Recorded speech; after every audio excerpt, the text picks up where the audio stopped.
we look back to the Moravians that started the 24/7 prayer out of Hernat, Germany. And they continued for over 100 years praying every day, 24/7, for the nations. Not praying for themselves, but for the nations. They became the first Protestant missionaries to go out. They also saw the first revival that we call revival. And they're in Hernat.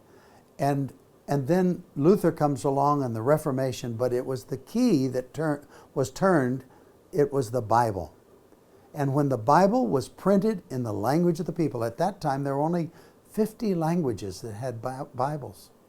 And so when German got it, and it went, of course, out into other parts of Northern Europe, the Great Reformation took place, and the Western civilization was truly born. And out of that, God was able to give them leadership, give them advances, science, all of that. The 5 of the top scientists that discovered those sciences were all Bible-believing Christians like Galileo and others. And so when you see what was happening, it happened from the Word of God being added to the gospel of Jesus Christ, which is the gospel of salvation. But here is the gospel of the kingdom, which is for every area of life. And we call it the spheres of influence, or the domains of authority for the smaller groupings there. And so as we look at these, we're seeing that God is now moving into all of these varieties.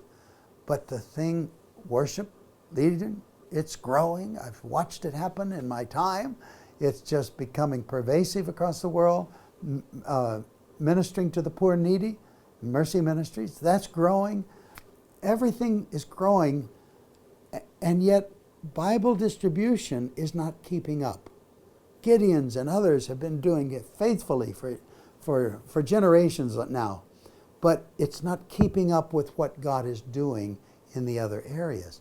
So I have given my heart and soul to a vision God gave to me years ago, and that's, let's get the Bible out, make it available for them to say yes or no in every household in the world.